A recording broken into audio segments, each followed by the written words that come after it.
வணக்கம். Dawn of the planet of the apes. First impress பண்ணது வந்து ட்ரெய்லர். காரணம் வந்து அந்த சிஜி. அவங்க பண்ணியிருக்கிற மோஷன் கேப்சர் அப்படிங்கிறது வந்து இந்தளவுக்கு ரியலிஸ்டிக்காக வந்து நம்ம பார்த்ததே இல்லை. ஒரு சின்ன ஒரு பிட்டு வெளியிட்டாங்க பார்த்திங்கன்னா, இந்த சைடு வந்து அந்த நம்ம ஆட்கள் வந்து அப்படியே அந்த இதெல்லாம் மாட்டிக்கிட்டு மோஷன் இது பண்ணுறாங்க. இன்னொன்று ரைட் சைடில் ரியல் அவுட் புட்டு பார்த்திங்கன்னா அப்படியே 100% அப்படியே கன்வெர்ட் ஆகிறத பார்த்தா வந்து பயங்கர ஆச்சரியமாக இருந்துச்சு. ஸோ எனக்கு தெரிந்து வந்து இந்த படத்தில் இந்த படம் வந்து சிஜிக்காண்டி வந்து ஒரு ஆஸ்கர் அவார்டு வாங்குச்சுன்னா வந்து அது ஒரு பெரிய அதிசயமே இல்லை அப்படின்னு வந்து நான் ஹானஸ்டாக நினைக்கிறேன். ஒரு ரொம்ப நுட்பமான ஒரு கதைங்க. 2 குடும்பங்கள், ஒரு மனுஷனோடது, இன்னொன்று ஏப்ஸ். இந்த எவால்வ்டான ஏப்ஸ்னால் ஒரு சாதாரண மனித குரங்களில் ஓரளவுக்கு பேசவும் தெரிந்த, ஓரளவுக்கு விஷயங்களை புரிந்து கொள்ள வல்ல ஒரு ஏப். அது ஒரு கூட்டம். இதுக்கும் வந்து ஒரு சின்ன லீடர் மாதிரி இருக்கார். அந்த பக்கம் வந்து ஒரு லீடர் இருக்கார், ஒரு சீசர்ன்ட்டு. 2 பேரும் வந்து தனித்தனி திசைகளில் வந்து வாழ்கிறார்கள்.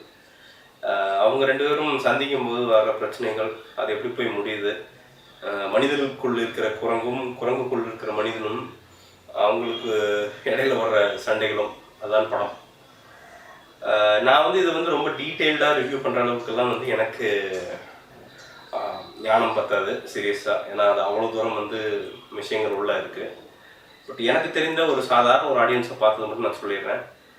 எனக்கு ரொம்ப பிடித்த விஷயங்கள் அப்படின்னா பார்த்திங்கன்னா, அந்த ஏப்புகள் இன்ட்ராக்ட் பண்ணுறது, இந்த சைன் லாங்குவேஜ் மூலமாக இப்படி கை காமிச்சிட்டு இன்ட்ராக்ட் பண்ணுறது வந்து ரொம்ப மனதுக்கு நிகழ்ச்சியாக இருந்தது. மைக்கேல் ஜியாச்சினோவா அவர் தான் வந்து மியூசிக் போட்டிருக்கார் இந்த படத்துக்கு. அது எப்படி சொல்கிறது, ஒரு சின்ன பியானோ டிங் டிங் டிங் அப்படின்ட்டு இருக்கும். ஆனால் அந்த சீனுக்கு அது வந்து வலு ஊட்டுறது பார்த்திங்கன்னா அவ்வளோ பெருசாக இருக்கும். ரொம்ப சென்சிபிளான ஒரு மியூசிக் டைரக்டர் அப்படின்னு நான் நினைக்கிறேன். நிறைய இடங்கள் இந்த பேக்ரவுண்ட் ஸ்கோர்லாம் வந்து புல்லரிக்க வைத்தது. எனக்கு பிடித்த சீன்கள் அப்படின்னா, குழந்தை பிறக்கும் அந்த ஏப் இதில் அது வந்து குடும்பமாக கூடி அதை எப்படி வந்து அதை கொண்டாடுறாங்க அப்படிங்கிறதும், அதே மாதிரி வந்து திடீர்னு வந்து பவர் வந்து சப்ளை ஆகும் எல்லா இடத்துக்கும். அந்த பவர் சப்ளை ஆகிறது எல்லோரும் கூடி நின்று பார்ப்பாங்க, மனிதர்களும் ஏப்களும். அந்த சீன் ஆகட்டும்.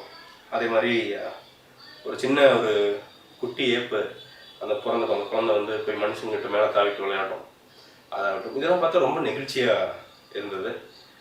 அதே மாதிரி கோபா அப்படின்ட்டு ஒரு ஏப் இருக்கும், சீசருக்கு கீழே வந்து தளபதி மாதிரி. அது போயிட்டு வந்து மனிதர்களுடைய வந்து ஒரு சண்டை போடும். அந்த காட்சி வந்து ரொம்ப நல்லா இருந்துச்சு. சரி, அப்போ வந்து இந்த படம் வந்து பயங்கரமாக இருக்கா அப்படின்னா, டெக்னிக்கல் ரொம்ப பயங்கரமான படங்க. எல்லாத்தையும் மெஷர் பண்ணி செஞ்சுருக்காங்க போல், சென்டிமீட்டர் கணக்கில் செஞ்சுருக்காங்க போல். ஏன்னா நீங்கள் பார்த்தீங்கன்னா அந்த டேம், ஒரு பழைய டேம் காமிப்பாங்க, அதில் இருக்கிற சிஸ்டம் இதெல்லாம் இவங்க ரிப்பேர் பண்ண போவாங்க. அது வந்து அந்த சிட்டி, அந்த அப்படியே சிதிலமடைந்த ஒரு சிட்டி, இது எல்லாமே வந்து பார்த்து ஒவ்வொன்றும் இந்த இடத்துல இது இருக்கணும் அப்படின்ட்டு வந்து ரொம்ப மெனக்கெட்டு செஞ்சுருக்குறாங்க. ஸோ டெக்னிக்கல் ப்ரில்லியன்ஸ் அப்படிங்கிறது வந்து நிச்சயமாக வந்து இது வந்து எந்த படத்துக்கூடையும் வந்து நான் கம்பேர் பண்ணவே விரும்பலை. இது ஒரு தனி கிளாஸ் அப்படின்னு சொல்லிடலாம். ஆனால் டெக்னிக்கல் ப்ரில்லியன்ஸ் மட்டுமே வந்து ஒரு படத்தை வந்து மிகப்பெரிய ஹிட் ஆகிக்கிறது, இங்கிலீஷ் படத்தை, அதுவும் தமிழ் ஆடியன்ஸ் கிட்ட. ஏன்னா அவங்களுக்கு ஏதோ ஒரு புல்லரிக்கிற விஷயம், ஏதோ ஒன்று விசில் அடிக்கிற ஒரு விஷயம் வந்து வேணும். இங்கே விசில் சத்தங்கள் நிறையா சீனுக்கு வந்து வரல. ஸோ தமிழ் இங்கே வந்து நம்ம சக்ஸஸ் ஆகுமா அப்படிங்கிறது வந்து சந்தேகம்தான்.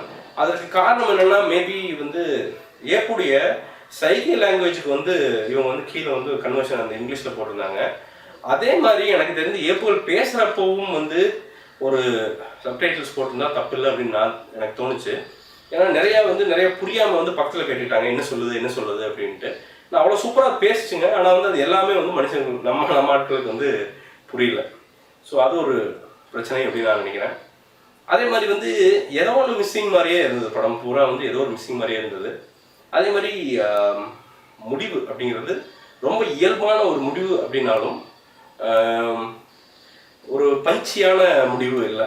அது ஒரு பிரச்சனை அப்படின்னு நான் நினைக்கிறேன். நம்ம ஆட்களுக்கு வந்து ரொம்ப பெருசாக பிடிக்காம போனது. எல்லாருக்குமே படம் பிடிச்சிருக்கு இல்லை அப்படிங்கல, ஆனால் ரொம்ப இம்ப்ரெஸ் ஆகி யாரும் உட்காந்து பார்த்த மாதிரி எனக்கு தெரியல. இல்லை அப்படி பார்த்துருந்தாங்கன்னா மேபி எனக்கு பிடிச்சிருக்காம போகலாம், எனக்கு ரசனை இல்லைன்னு வச்சுக்கோங்களேன். எல்லாரும் எந்திரிச்சு ஒரு கைதட்டாவது கைதட்டி இருப்பாங்க, ஏன்னா எல்லாத்துக்கும் பிடிச்சிருந்துச்சுன்னா. பட் அதை பண்ணல, எல்லாரும் எந்திரிச்சு கிளம்பி தான் வெளில வந்தாங்க.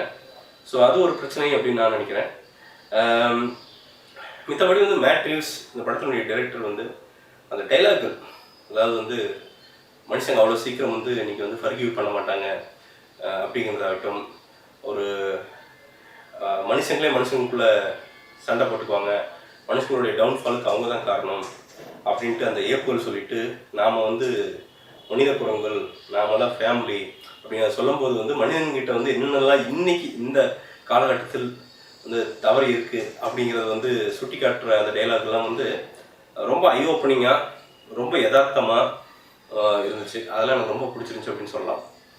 ஆக மொத்தத்துங்க இந்த படம் அப்படிங்கிறது வந்து உங்கள் குடும்பத்தோடு போய் உட்காந்துட்டு ஒரு ஜாலியாக பார்க்க வேண்டிய ஒரு படம். இன்னொரு பிரச்சனை என்னென்னா, அந்த கோபாக்கு அந்த தளபதி ஏப் அதுக்கு வந்து ஆஃப்ரிக்கன் ஆக்சென்ட் கொடுத்துருந்தாங்க. அந்த ஆஃப்ரிக்கன் ஆக்சென்ட் வந்து எனக்கு உறுத்திக்கிட்டே இருந்துச்சு. ஏன் அதுக்கு மட்டும் ஆஃப்ரிக்கன் ஆக்சென்ட்? ஏன்னா அது வந்து கொஞ்சம் வில்லன் மாதிரி காட்டியிருக்காங்க அந்த ஏப்பை. அதுக்கு மட்டும் ஏன் ஆஃப்ரிக்கன் ஆக்சென்ட் எனக்கு ரொம்ப ஒரு மாதிரி நெருடலாகவே இருந்துச்சு. என்னமோ அவங்கள மார்க் பண்ணுற மாதிரி எனக்கு பர்சனலாக வந்து நெருடலாக இருந்துச்சு. அது வேறு மாதிரி பண்ணியிருக்கலாம் அப்படின்னு நான் நினச்சேன் பர்சனலாக. ஆக மொத்தத்தில் ஓகேவான ஒரு படங்க என்னை பொறுத்த வரைக்கும். நம்ம யாரையும் கம்பேர் பண்ணல, எந்த ரிவ்யூவும் நான் கம்பேர் பண்ணல, எனக்கு அந்தளவுக்கு ரிவ்யூவும் பண்ண தெரியாது. ஒரு தாட்டு போய் உட்காந்து ஜாலியாக பார்த்துட்டு வெளில வரலாம். அதுக்கு மேலே அந்த படத்தில் சொல்கிறதுக்கு ஒன்றும் இல்லை. மீண்டும் ஒரு விமர்சனம், முன்னோட்டம் இல்லாட்டி வீடியோவுடன் கூடிய விரைவில் உங்களை சந்திக்கிறேன். அதுவரை நன்றி, வணக்கம்.